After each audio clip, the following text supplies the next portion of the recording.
So, Speed Paint 2 came out, and apparently I had some on pre-order. Now, I purchased these a couple months ago, so I didn't really know what was in my basket at this point. They just rocked up one day, and I guess now I'm gonna try and work out what to do with them. So consider this a review of these 10 very specific Speed Paint 2.0s.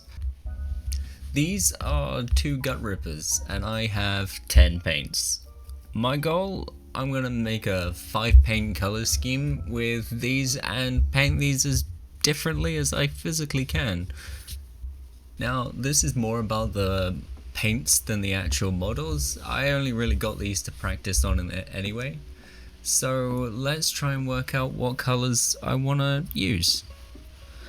It's quite easy to split up some of them. I have 2 pinks, I have 2 different metals, a couple of different bright colors, as well as a couple of different dark ones, which make it really easy to split up.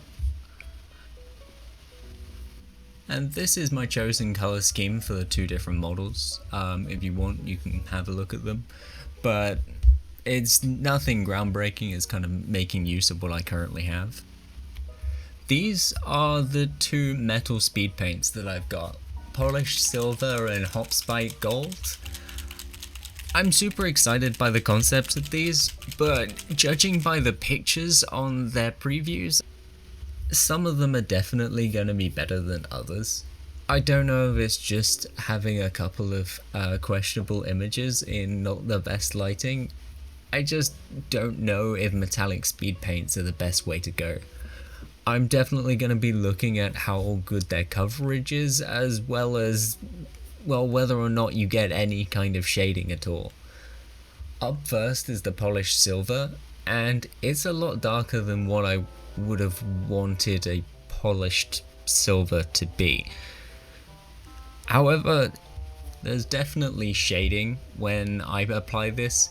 Now, I feel like I have to keep mixing it on the palette because it looks like it's coming out of suspension. I'm not sure if that's just how metallic paints tend to look, but on steroids. And it does leave shading once it's dried. Now, I'm not sure if I would leave that as its final coat, but it's definitely better than just one base coat, for sure. And to be honest, that's my review of both of these metals, is that they're pretty good for a speed paint alternative, but they're also like a little bit ugly. I'm not quite sure what it is about it, but I think just a combination of a silver paint and Nuln Oil is probably still gonna look better than what this currently looks like. However, I feel like I do need to talk about the coverage again, because it's pretty good, especially when it comes to the gold one. Now, gold paints are typically pretty bad for their coverage, so having this as an alternative, even for just a base layer, is still pretty good. I would definitely use this when I first start attempting to paint gold and then put something else over the top of it. Here you can see the dried result of the silver, as well as the next paint, Occultist Cloak, which I didn't record by accident. This is a really nice blue-grey, and I really like how it ended up. Now, darker speed paints have a tendency to either bottom out really dark or cover up the highlights, but I feel like this does a really good job of not doing either of those 2 things. Plus, grey blues are pretty underrated in my opinion. I can definitely think of plenty of uses for this, especially because when you want to use things like greys, you typically want them to be colder anyway, so this is a great colder grey alternative to just typically quite neutral greys that you find in a lot of different paints. But now I can move on to something that I actually have footage for, which is Pastel Seafoam. Now, when I saw that there was a pastel range, I kind of knew that I wanted some. I typically paint pretty bright as it is, so Bright speed paints definitely appeal to me. However, pretty much every super bright speed paint I've tried has been kind of underwhelming. And this is also possibly the most underwhelming one that I've tried in this set, but it's also the one I probably had the least amount of expectations for. It seems that the highlights in the mid-tone seem to be pretty good, but the kind of recesses bottom out really hard, making it look quite patchy. Now, this could probably be fixed with a little bit of layering, especially because it sits in big open spaces. But as a speed paint, it doesn't really work as well as I would have hoped. I think there's probably just a limitation of super bright speed paints, given that pretty much every single one I've used has not really met that need. Now, I'm not saying I got the next one just because of the name, but this one's called Murder Scene. Now, it is a really nice dark kind of plum purple, and honestly, it's not good. It's not good, man. It's not good. It seems to be thicker than every other paint on these, and it dries it really patchy.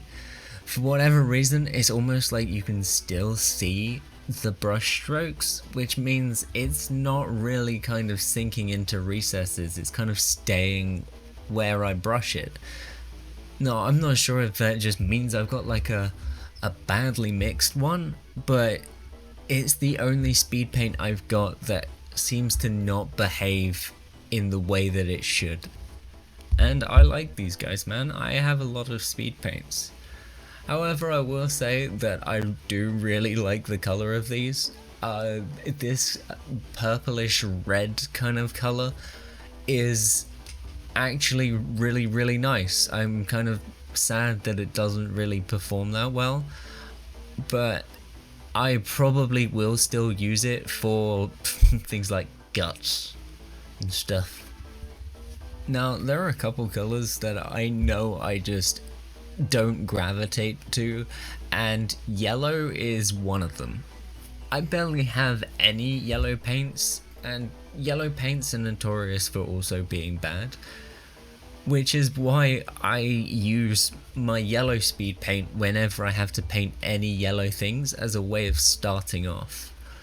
Now, this is probably why I added Ancient Honey to the list, but now I've got it, I'm actually quite liking it.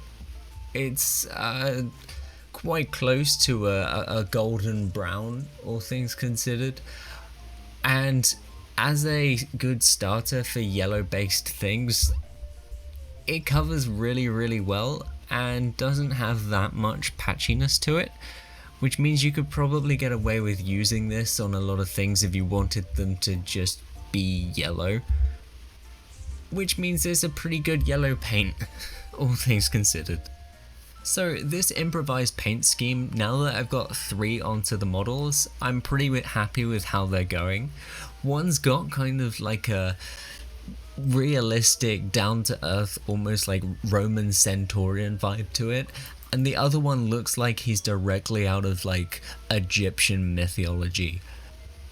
But before I go on to like some of the key elements, such as the skin tones, I need to do some repair work. Now, I was pretty fast and loose with all of the other colours, so there's plenty of overlapping brush marks that I need to take off of the skin tones, especially off of the one that I'm currently holding, because we're putting Peachy Flesh on this. This is another almost pastel colour, so anything underneath is going to come through immediately, especially with these high intensity coloured fabrics. Putting a Peachy Flesh underneath is going to provide a lot of contrast, but it also means that I probably should have started with the Peachy Flesh and then moved on to the darker colours. And this is Peachy Flesh. It's pretty good. It's quite transparent despite leaving quite thick and highly pigmented recesses. This means that you could probably put something underneath it to kind of change the way it looks. Obviously with skin there's a whole bunch of different skin tones. I think you could probably use this as a way of shading any skin tone that you want, really. Overall, I think I'm probably going to be using this a lot more in my kind of like skin painting wheelhouse. There's a lot of different paints I have now for skin tones, but I think this is probably going to get used over a couple of other ones that I've got. And moving on to the next skin tone we're going to be using, which is Mummified Grime. Now, I know this isn't a skin tone, but I think it's going to look really nice with this almost Egyptian theme that we've been going on with these guys. It's kind of completely different to the other one, where we've gone with a really light skin tone and then a really dark fabrics and metals, and then this one's super bright on the fabrics and metals with a really dark skin tone. I'm just gonna say now, like, Mummified Grime I think is my favorite one of all of the speed paints in this set. Having this kind of slightly green grey is just a great color. And it dries and it looks really nice. Despite it being super dark, you still get quite bright highlights, which is something I haven't really seen on many other speed paints. I'm just happy with how it looks, really. Is nice. Yeah, I'm gonna be using it probably quite a lot on just like little tiny bits here and there. Now apparently I'm really bad at recording kind of close-ups of each individual step, but here you can see the I don't know what to call them, number one. This is number one. See how like the Peachy Flesh looks? It's still quite good. It's got like a good dynamic range across it.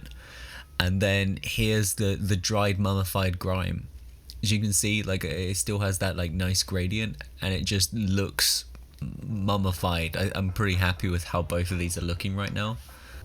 Now, originally, because these were just supposed to be a test, I thought it was going to be really funny if I just did all of the little extra bits in the bright pinks. Now that I'm starting to really like how these look, I'm going to not do that. Instead, I'm going to mix all three together that I've currently used to see if I can make like a good wood effect, and hopefully that should look at least reasonable. There's no reason why it shouldn't, given that we've got a diverse range of different colors. And the first one, mixing together Peachy Flesh, Occultist and Murder Scene, brings like quite a nice reddy brown that I'm really happy with how that color turns out. I might be using that as a mixture for kind of like wooden stuff in the future anyway, because it looks pretty good. Now, I knew the last one would be a good idea, given that it was basically a brown, red and a blue mixed together. I am just assuming this one's gonna look bad. Ancient Honey, Pastel Seafoam and Mummified Grime. The only thing I really knew that was going to be about this was it was going to be a dark green. Now, it doesn't look bad. I probably wouldn't use it for things like wood, but I've made it now. You probably could have put more Ancient Honey in it to make it more of a like a greeny brown rather than this kind of green, but as a test, it's an interesting color at least. I'm probably not going to make this one a second time. And look at these guys. These guys are pretty cool. I'm pretty happy with how they are, considering it's been a completely random paint tone. But I feel like we're missing one color in particular. But don't worry, because I have a plan. I think I'm going to use some of this liquid mask and make a skin to go over the shields using this pink coloring. Now, liquid mask is pretty straightforward. It's a thin kind of liquid plastic that will dry rubbery, and Honestly, I haven't used it since I got it almost a year ago at this point, so I wasn't expecting it to be as thin as it is and just pour all out and make a massive mess. Now, I'm gonna paint the bits that I don't want to be coated in the pink, so I've gone around the edges of the shield as well as painting the inside of the mouth because I think it'll look better. I'm also gonna do the helmets and the shields to varying amounts on each of the models, and it should hopefully look alright. Liquid mask does take a little bit to dry, but it's about the same kind of length of time as a wash. But after it's dry, we can then move on to painting it all white. If we're going to be using a really light coloured shade over the top of it, I'm going to need it to be bright white, or otherwise it just straight up won't show up. And I'm probably going to need to do a couple coats just to make sure it looks the best it can physically look. And then it's onto the speed paints. So we're starting with pastel pink, which is the princess pink. I'm not sure if there's a pastel pink, but this one's princess pink. And it's alright. It's quite similar to the seafoam, which is why I called it pastel. The shades seem to be pretty dense, and the rest of it seems to be left fairly not that pigmented. It does do like a good job of doing a bright pink, but I do kind of wish that the gradient was a little bit more gradual instead of kind of bottoming out like really pink, because it makes it more noticeable. Now, familiar pink is a lot more kind of like the pink that I would want. It doesn't have that kind of opaque nature to it like some of the other speed paints, which means I think they're better speed paints when they haven't got kind of like that white pigment kind of cloudiness to them. This is much more just like a bright, vibrant magenta, and that means I'm probably going to be able to get more use out of it. It goes on pretty well, and yeah, I prefer this one a lot more to the princess pink. Alright, and now time for the satisfying bit. With these tweezers, you've got to pull the original liquid mask off, whilst being careful, because if you scratch too far, you'll be back down to the grey plastic, which isn't gonna look good at all. Now, I do work out how to do it properly by the end of it. This stuff loves to stick to itself, which means if you just wad like a bit of like a ball on the end of the tweezers, it will come up a lot easier.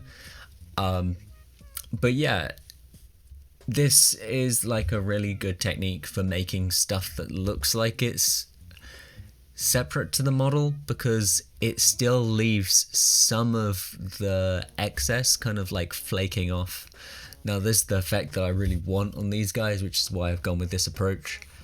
And yeah, I think it looks pretty cool at the end. Here's the final result. I'm pretty happy with how these guys turned out. I think maybe I should do a follow-up video where I paint over these guys to make them look better, but that's not really the point of the video. I just wanted to display the speed paints that I had, and I think they're pretty good. I'm a big fan of these speed paints. I do have my criticisms and gripes with them, but I think overall these are like paints that I'm gonna continue using in some form or another.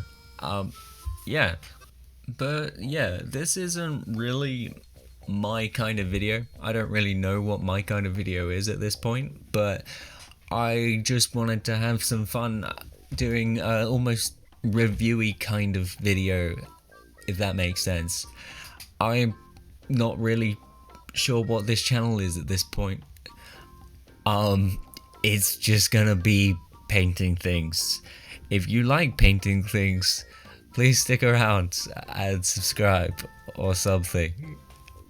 Anyway, I hope you enjoyed the video. Peace.